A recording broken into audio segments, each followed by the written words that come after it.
আসসালামু আলাইকুম রহমতুল্লাহ। Freelancer Faisal YouTube চ্যানেলের পক্ষ থেকে তোমাদের সবাইকে জানাই স্বাগতম। আজকে হচ্ছে আমাদের পর্ব 8 এবং আজকে আমি তোমাদের শেখাবো যে কিছু ওয়েবসাইট ডিজাইনের আইডিয়া। মানে আমরা যখন একটা ওয়েবসাইট ডিজাইন করব তো তখন আমাদের একটা আইডিয়া দরকার যে এই ধরনের ওয়েবসাইটটা আমি তৈরি করব, তার একটা আইডিয়া দেবো। যারা নতুন আছো তাদের জন্য এটা মূলত কাজে লাগবে। হ্যাঁ, তো আমরা গত পর্বে দেখেছি এই ল্যান্ডিং পেজ বা একটা পোর্টফোলিও ওয়েবসাইট বলতে পারো, এটা আমরা এলিমেন্টর থেকে কিভাবে করতে হয় সেটা আমি দেখিয়ে দিয়েছি। তুমি হচ্ছে ভিডিওটা দেখে নিবা। আজকে শুধুমাত্র শেয়ার করব বেশ কিছু। এখানে আমি লিঙ্ক তোমাদের দিচ্ছি, যে এখানে এটা আমি ডিসক্রিপশন বক্সে দিয়ে দিব।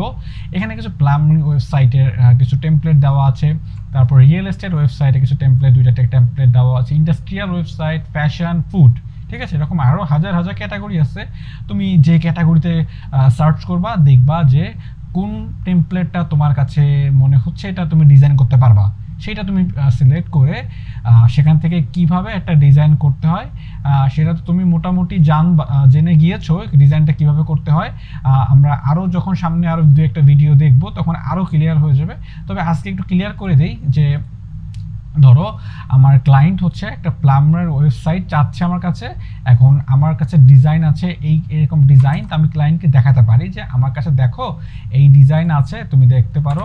এই একটা ডিজাইন আমি যদি ওপেন করি, তারপরে আমরা প্লাম্বিং এইটা ডিজাইন যদি আমরা ওপেন করি, তাহলে আমরা এই ডিজাইনগুলো ওপেন করলে ক্লায়েন্টকে যদি ডিজাইনগুলো দেওয়ার আগে আমাকে কি কি মাথায় রাখতে হবে এই ডিজাইনটা তৈরি করতে হলে, এইটি জাস্ট তোমাদের একটু ডিসক্রাইব করে দিব। দেখো এখানে আমি প্লাম্বিং ওয়েবসাইট ওপেন করলাম।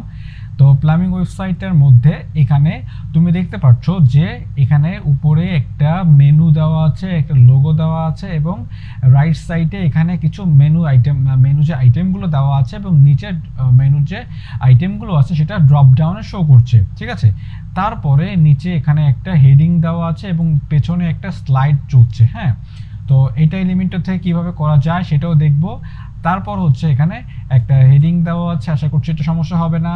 হ্যাঁ, তারপর এখানে ইমেজ, টেক্সট এবং এখানে টেক্সট, এটা 3 কলাম বিশিষ্ট একটা এখানে দেওয়া আছে, 3টা কলাম। এটা কিন্তু ফুল উইড নেওয়া না, ঠিক আছে। তারপরে হচ্ছে এইটা একটা ফুল উইড সেকশনের ভিতরে ইনার সেকশন নিয়ে এখানে 3 সেকশন মধ্যে এখানে ইমেজ যে উইজেটটা আছে, ইমেজ বক্স, এইটা অ্যাড করে এটার অ্যালাইনমেন্ট লেফট করে দেওয়াতে আইকনটা পাশে চলে আসছে। এই ডিজাইনটা করে এটা এইভাবে সেকশনটা করেছে। তারপরে দেখতে পাচ্ছ এখানে একটা ইমেজ ইউজ করা আছে এবং ইমেজটা ফিক্সড অবস্থায় আছে পেছনে, এবং যখন এটা স্ক্রল হচ্ছে শুধুমাত্র ইমেজটা ফিক্সড অবস্থায় আছে, এখানে কন্টেন্টটা উপরে উঠে যাচ্ছে। এখানে হেডিং কন্টেন্ট দেওয়া আছে এবং এখানে একটা বাটন এবং হোভারে হচ্ছে এই ডিজাইনটা আছে। তো এইটা আমরা আস্তে আস্তে দেখব। তারপর হচ্ছে এখানে দেখতে পাচ্ছ যে 43%, এইটা আমরা কিভাবে করব, এটা আমরা যখন এলিমেন্টারও করব দেখবা কি এটা হচ্ছে সব কয়টা দৌড়িয়ে 43% পর্যন্ত চলে আসবে, এটা দৌড়ায় 78% চলে আসবে। এই ইফেক্টটা আমরা ইউজ করব। তারপর এখানে হেডিং এবং টেক্সট এবং বাটন এখানে অ্যাড করা হয়েছে এবং এখানে কিছু টেক্সট এবং এখানে হচ্ছে তুমি লিস্ট এখানে অ্যাড করতে পারো, আইকন বক্স অ্যাড করতে পারো। লিস্ট অ্যাড করলে সুবিধা হয় বেশি, আইকন বক্স অ্যাড করলে রেসপন্সিভের সময় একটু ঝামেলা হয়ে যায়। আচ্ছা, তারপরে হচ্ছে এখানে রিড মোর বাটন অ্যাড করা হয়েছে এবং এই কাজটা এখানে সেম করা হয়েছে উপরের এইটা। তবে এই ইমেজটা এখানে ফিক্সড অবস্থায় নাই, এটা নর্মালি দেওয়া আছে ডিফল্ট। এবং এখানে দেখতে পাচ্ছ এটা টাইটেল দেওয়া আছে, তারপর এখানে একটা ডেট দেওয়া আছে। ডেটগুলো সব স্ট্যাটিক, ঠিক আছে। তো তারপর এখানে একটা টাইটেল দেওয়া আছে, কন্টেন্ট এবং হচ্ছে হেডার। তুমি হেডারটা এটা বাটন ট্যাগটা নিয়ে কাজ করবা। তারপর এখানে গ্যালারি হেডার এবং এখানে ইমেজ শুধুমাত্র ইউজ করে ভিউ অল, এখানে একটা বাটন অ্যাড করে দিবা। এখানে ফিডব্যাক অপশন, ফিডব্যাক এখানে ইমেজ ফিডব্যাকের জন্য এলিমেন্টারি ফিডব্যাক যেটা আছে সেটা তুমি ব্যবহার করতে পারবা। এটা হচ্ছে কিছু ব্র্যান্ডের কিছু লোগো দেওয়া আছে, ব্র্যান্ডের লোগোগুলো ডাউনলোড করে কাজ করবা। এই ডাউনলোডটা করতে হয় কীভাবে সেটা আমি দেখাই দিচ্ছি, দেখছো। তাহলে আমাদের এইভাবে আইডিয়া করতে হবে। আমি যে টেমপ্লেটটা দিয়েছি এই টেমপ্লেটটা একদম সাদামাটা, কারণ যারা ভিডিওটা দেখছো, আমার মাত্র একটা ভিডিও আমি তোমাদেরকে দেখিয়েছি, এলিমেন্টরের যে একটা ভিডিও দেখিয়েছি এখানে পোর্টফোলিও বা ল্যান্ডিং পেজ ডিজাইন করে আমরা আরও ডিজাইন করব। তখন হবে কি কিছু সিম্পল যে ওয়েবসাইটগুলো আছে সেগুলো আমরা ডিজাইন করা শিখবো। আসলে বাস্তবে সিম্পল ডিজাইনগুলো আমি অধিকাংশ ক্লায়েন্টকে দেখেছি যে তারা এই সিম্পল ডিজাইনগুলো পছন্দ করে।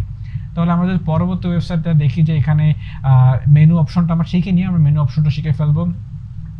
তোমরা হচ্ছে যখন এই কাজটা শুরু করবা তখন এখানে মেনু টেনু দিয়ে কীভাবে করতে হয় সেগুলো সবই বুঝতে পারবা। এখানে দেখতেছো মোটামুটি এইখানে কি কি লাগবে মোটামুটি তুমি এখানে আইডিয়া করে নিবা, হ্যাঁ, নিয়ে তারপর তুমি সেভাবে কাজটা শুরু করবা। এখন কাজটা শুরু করার জন্য প্রথম যে কাজটা তোমাদের করতে হবে যে এখানে যদি আমি এই ওয়েবসাইটটা ক্লোন করি বা এই ওয়েবসাইটে হুবহু যদি আমি কপি করি, সেক্ষেত্রে আমার ওয়েবসাইটে কি লাগবে, ইমেজগুলো প্রথমে ডাউনলোড করা লাগবে। ইমেজ ডাউনলোড করার জন্য কিন্তু আমার একটা টুল বা প্লাগইন আমি প্রথম আমার দ্বিতীয় তৃতীয় ভিডিও আছে প্লাগইন সব দেখিয়ে দিয়েছি। তারপরও হচ্ছে আমি এখানে একবার এক পলকে একটু দেখিয়ে দিই যে ধরো আমার একটা ইমেজ ডাউনলোড করতে হবে, আমার ইমেজটা অন্য একটা ব্রাউজারে আছে, ধরো এই ওয়েবসাইটটাতে আমি ইমেজগুলো ডাউনলোড করব, হ্যাঁ। তো আমার কাছে এখানে দুইটা প্লাগইন আছে, ধরো একটা সিএসএস পেপার, এটা থেকে আমি করতে পারবো যে ধরো আমি যদি এখানে ক্লিক করি, এখানে ইমেজ অ্যাসেটে ক্লিক করব, এই অ্যাসেটের ভেতরে যদিও এখানে সব ইমেজ আসছে না, আমি জানি না কি সমস্যা। আচ্ছা ঠিক আছে, আরেকটা আছে সেটা এই প্লাগইন ইমেজ ডাউনলোডার।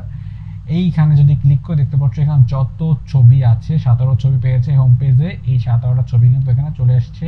তুমি এখান থেকে সব কয়টা সিলেক্ট করে এটা হচ্ছে এখান থেকে সিলেক্ট অলে ক্লিক করে তুমি এখানে ডাউনলোড করে নিতে পারবা, হ্যাঁ। ডাউনলোডে ক্লিক করবা, এটা ডাউনলোড হয়ে যাবে।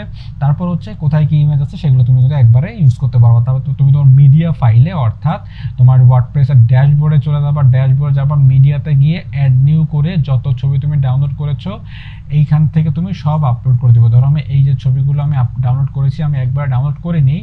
ধরো আমি এইখানে এই প্রজেক্ট 3 ধরি, এখানে যে ইমেজে যে প্রজেক্টে যাই না কেন এখানে সমস্ত ছবি আমার ডাউনলোড করা থাকে। জাস্ট হচ্ছে আমি সব কয়টা এখান থেকে ড্র্যাগ করে নিয়ে এখানে আমি ড্র্যাগ করে নিয়েও করা যাবে, আবার এখানে সরাসরি আপলোড করে নিয়েও তুমি করতে পারবা।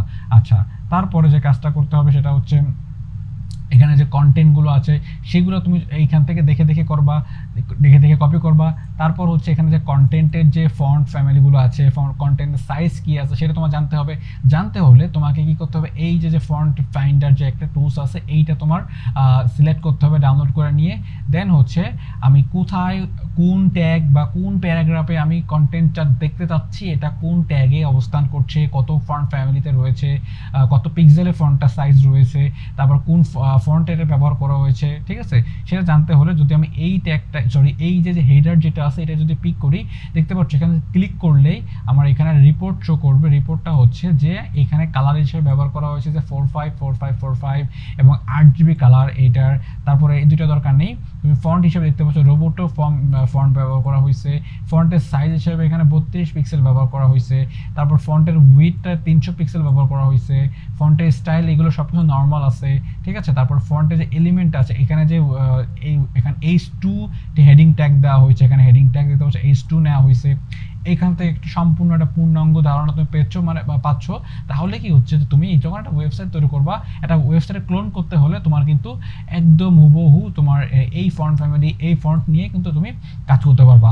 আর যেগুলো এলিমেন্টরে নাই সেগুলো তো অবশ্যই তোমার প্রিমিয়াম পারচেস করে নিতে হবে। সেটা ক্লায়েন্টকে যদি বলি যে আমার এটা প্রিমিয়াম, এটা পারচেস করে নিতে ফন্টটা, সে অবশ্যই কিনে দিবে, ঠিক আছে। তারপরে হচ্ছে এখানে কিছু কিছু দেখবা যে কালার আছে, এই কালারগুলো পিক করতে হবে। দেখছো এখানে একটা কালার আছে বাটনে, এই বাটনের কালারটা যদি পিক করতে হয় তাহলে আমরা ব্যবহার করতে পারি এখানে দুইটা। একটা আছে এখানে কালার জিলা, দেখতে পাচ্ছ এটা যদি আমরা ধরি কালার জিলা থেকে হচ্ছে আমরা যদি এখানে ক্লিক করি, দেখতে পাচ্ছ এইখানে ফন্টটা শো করছে, কিন্তু এখানে হোভার করার পর একটা যে হোভার করলে যে কালারটা আসছে এইটা হোভার করলেই একমাত্র আসছে। তো এইটা কিন্তু আমরা দুইটা উপায় করতে পারি। একটা হচ্ছে এখান থেকে ইন্সপেক্ট এলিমেন্টে যাওয়ার পর আমি এখান থেকে এটা একটু ঝামেলা লাগতে পারে তোমাদের, আমি একটা বুদ্ধি শিখাই দিই, টেকনিক শিখাই দিচ্ছি। টেকনিকটা হচ্ছে ধরো আমার কাছে পিক্সি নামে একটা এক্সটেনশন আছে বা টুলস বলতে পারো, এইটা আমি ইনস্টল করেছি। সব কয়টা আমার ওই ভিডিওর মধ্যে পেয়ে যাবা, তুমি সেকেন্ড কি থার্ড ভিডিওতে দেখতে পাবো ওয়েবসাইট ডিজাইন করার জন্য কিছু টুলস। তা এইটা দিয়ে যখন আমি এটা হোভার করব, দেখতে পাচ্ছ যে এখানে কিন্তু এটা কালার শো করছে, ঠিক আছে। আবার অনেক সময় হয় যে তোমার এই হোভার করলে এখানে কালারটা তুমি ধরতে চাচ্ছ, কিন্তু হোভার করলে হচ্ছে কালারটা হয়ে যাবে ট্রান্সপারেন্ট, কিন্তু এটা হোভার করলে ট্রান্সপারেন্ট তুমি সেই কালারটা ধরতে পারছো না। তুমি এটা এখানে অন্য একটা ট্রিক্স অ্যাপ্লাই করতে পারো। ধরো তোমার এখানে যদি এখানে এই এক্সটেনশন থাকে যে সেটা হচ্ছে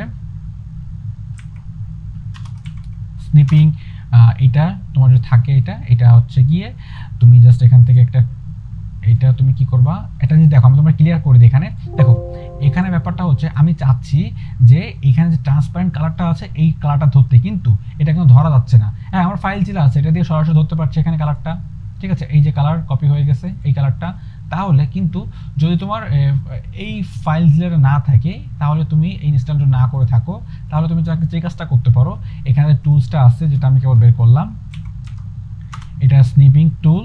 এইটা দিয়ে কি করবা, নিউতে ক্লিক করে এই জায়গাটাকে একটা স্ক্রিনশট নিলা। হ্যাঁ, এই জায়গাটা স্ক্রিনশট হয়ে গেল। এবার এই যে পিক্সি যে টুলসটা আছে, এটা দিয়ে তুমি ইজিলি কিন্তু এখানে কালারটা ধরতে পারছো। ঠিক আছে, এবার ধরতে পারবা। আবার যদি তুমি এখানে হোভার করো, দেখতে পারবা যে তোমার এখানে ইয়েলো যে কালারটা আছে এটা কিন্তু পিক করতে পারছো। এই হচ্ছে ওভারঅল একটা সংক্ষিপ্ত আরও একটা আছে, আমি তোমার দেখাই, সেটা একটু দেখে না দেখালে নয়, সেটা আমি দেখিয়ে দিচ্ছি। সেটা হচ্ছে যে ধরো আমার এই জায়গা থেকে এই জায়গাতে একটা গ্যাপ আছে, এটা তুমি কি বলতে পারবা যে কতটুকু গ্যাপ আছে? হ্যাঁ, এইটা কত পিক্সেলে গ্যাপ, এখানে গ্যাপটা রয়েছে, এটা যদি বের করতে হয় চোখের আন্দাজে আমরা যদি ধরার থেকে যদি আমরা এখানে প্লাগইন ইউজ করি, যে এটা একটা উইজেট যেটা আমাদের এক্সটেনশন যেটা আমাদের ক্রোমে ডাউনলোড করা আছে, সেটা হচ্ছে এখানে পেজ রুলার। যদি ক্লিক করে দেখতে পাচ্ছ উপরে একটা বর্ডার, একটা এখানে অপশন চলে এসছে। তুমি এখানে কি করতে পারবা, যে এখানে রুলার দিয়ে মাপতে পারবা যে এখানে কতটুকু জায়গা নিয়েছে, এখানে মার্জিন টপ এখানে ব্যবহার করেছে। তো এখানে যে আমরা এটা যে ধরি, যে দেখো এটা আমি এদিকে তাকাও, এখানে তাকাবা যে উইডে কত, হাইটে কত। হ্যাঁ, তো আমরা যখন নিচে নামছি তখন দেখো এটা হাইট দেওয়া আছে 68 এবং এটার উইড কিন্তু আমরা এখন দেওয়া আছে 35, 39। এটা যদি বাড়াই, দেখতে পাচ্ছি এর উইড হিসেবে ব্যবহার করা হয়েছে 752 এবং হাইট 70। এরকম তুমি এখানে পিক্সেল পারফেক্ট যেটাকে বলে ওয়েবসাইট ডিজাইন পিক্সেল পারফেক্ট, সেটাভাবে কাজ করতে পারবে। পিক্সেল পারফেক্ট ডিজাইন করতে হলে ক্লায়েন্টকে সেভাবে বাজেট করতে হবে, সেভাবে তোমাকে পে করতে হবে। এই ছিল হচ্ছে ওভারঅল আজকের কাজ। আর যদিও আরও একটা দেখাতে চাচ্ছি, যদি এগুলো সব পুরো আমার হচ্ছে কি ওই ভিডিওতে দেখানো আছে, তারপর আমি না দেখাতে পারছি না, কারণ হয়তো অনেক ওই ভিডিওটা দেখিনি। সেটা হচ্ছে যদি মনে করো যে তোমার ক্লায়েন্ট তোমাকে একটা প্রজেক্ট দিয়েছে, সেই প্রজেক্টটা ওয়েবসাইট তৈরি করতে বলেছে তোমার কাছে, তুমি ওয়েবসাইট ডিজাইন করবা হচ্ছে ওয়ার্ডপ্রেস দিয়ে। এখন তুমি ওয়ার্ডপ্রেস ডিজাইন করতে হলে তোমার একে জানতে হবে যে এই ওয়েবসাইটটা ক্লায়েন্ট যেটা আমাকে দিয়েছে, এই ওয়েবসাইটটা মূলত তৈরি হচ্ছে কোথা থেকে। এটা কি HTML CSS দিয়ে তৈরি করা, নাকি অন্য কোনো কোডিং প্রোগ্রামিং ব্যবহার করে করা, নাকি ওয়ার্ডপ্রেস দিয়ে করা, নাকি ডিভি দিয়ে ওয়ার্ডপ্রেস এলিমেন্টর দিয়ে করা, নাকি ডিভি দিয়ে করা। যদি তোমার এটা এলিমেন্টর দিয়ে করা হয়, তুমি সেই ডিজাইনটা 90 বা 95% ডিজাইন করে দিতে পারবা। কিন্তু যদি তোমার সেটা কোডিং দিয়ে তৈরি করা হয়, সেটা তুমি সহজে সেটা পারবা না। পারতে গেলেও যদি পারো, তাহলে তোমার তার জন্য তোমার বেশ কিছু প্লাগইন ইনস্টল করতে হবে, যা আসলে ওয়েবসাইট আর ভারী করে ফেলবে। হ্যাঁ, তো আমরা যদি চেক করতে চাই, সেক্ষেত্রে এখানে ওয়ার্ডস্ট্যান্ড নামে একটা এখানে এক্সটেনশন আছে, এইটা দিয়ে আমরা চেক করতে পারি, বা এটার আরও অনেক সোর্স আছে, সে তুমি সেই ভিডিওটা দেখে নিবা। এইটা থেকে আমরা একটু ওয়েট করবো, দেখবো যেটা রিপোর্ট দিবে যে এই ওয়েবসাইটটাতে কোথা থেকে তৈরি হয়েছে। দেখতে পাচ্ছ এই ওয়েবসাইটটা এখানে গুগল অ্যানালিটিক্স ব্যবহার করা হয়েছে। এখানে পর্যাপ্ত তথ্য এখানে দেওয়া নেই। এখানে প্রোগ্রামিং ল্যাঙ্গুয়েজ PHP দিয়ে তৈরি করা হয়েছে। হ্যাঁ, PHP দিয়ে তৈরি করা হয়েছে এবং আরও কিছু প্লাগইন আছে, যেটা আমি ওই ভিডিওতে বলেছি। সেখানে আরও তুমি তথ্য পাবা যে সেখানে কি কি প্লাগইন ইউজ করেছে। হ্যাঁ, এইটা আর কি। আরেকটা টুল আছে, যদি এখানে যদি লিখি যে WPDP WordPress theme detector, WPTP। আচ্ছা, এইটা TD। তো এইটার ভিতর তুমি যদি ওয়েবসাইটটা কপি করে এখানে পেস্ট করো, তাহলে এখানে তো এটা তোমাকে বলে দিবে যে এই ওয়েবসাইটটা তৈরি করার জন্য কি কি প্লাগইন, কি কি থিম ব্যবহার করা হয়েছে। হ্যাঁ, আর এই ওয়ার্ডস্ট্যান্ড তোমাকে রিপোর্ট দিবে যে এই ওয়েবসাইট তৈরি করার জন্য কোন প্রোগ্রামিং ল্যাঙ্গুয়েজ ব্যবহার করা হয়েছে মূলত। যদি এখানে PHP হয়, তাহলে দেখা যাচ্ছে এখানে ডিজাইনটা করতে আমার হয়তো শতভাগ নাও হতে পারে। হ্যাঁ, যেমন এই ডিজাইনটা, এটা দেখা গেলো যে PHP সহজে করা যায়, এলিমেন্টটা করতে গেলে একটু ঘুরিয়ে পেঁচিয়ে করা লাগবে আমার, হয়তো এখানে কাস্টমার CSS ব্যবহার করা লাগতে পারে, এরকম। ঠিক আছে, মোটামুটি এই ডিজাইনটা করা সম্ভব, এমন যে সবকিছু ডিজাইন করা যাবে না, যাবে, এটা আর কি। এটা কোনো তথ্য পাচ্ছে না WPD ওয়ার্ডপ্রেস থিম ডিটেক্টর। যাই হোক, এটা মাঝে মাঝে কাজ না করতে পারে, এরকম আরও প্লাগইন এক্সটেনশন আছে, সেটা দিয়ে আমরা আসলে ডিটেক্ট করব। তাহলে এই ছিল ওভারঅল সব কিছু। তাহলে আজকে ভিডিওটি পর্যন্ত, আশা করি তোমরা বুঝতে পেরেছো কীভাবে কোথা থেকে কী করতে হবে। একটা ওয়েবসাইট ডিজাইন করতে হলে একটা আইডিয়া তুমি পেয়ে গেছো। এরপর আমি আরও ভিডিও নিয়ে আসবো, তুমি একটু মনোযোগ সহকারে দেখো, যেহেতু এটা একটা থিম ওয়ার্ডপ্রেসের একটা কোর্স চলতেছে। আশা করি তোমাদের সম্পূর্ণ ভিডিওটা সিরিজটা শেষ করতে বললে তোমার ওয়ার্ডপ্রেসের যে কোর্সটা আছে এলিমেন্টর, তুমি অনেকে জানতে পারো এবং ক্লায়েন্টের সেভাবে সার্ভিস দিতে পারবা। তো আজকের ভিডিও পর্যন্ত, পরবর্তী ভিডিও দেখার আমন্ত্রণ হলো। সে পর্যন্ত স্টে করে স্টে সেফ। আসসালামু আলাইকুম রহমতুল্লাহ।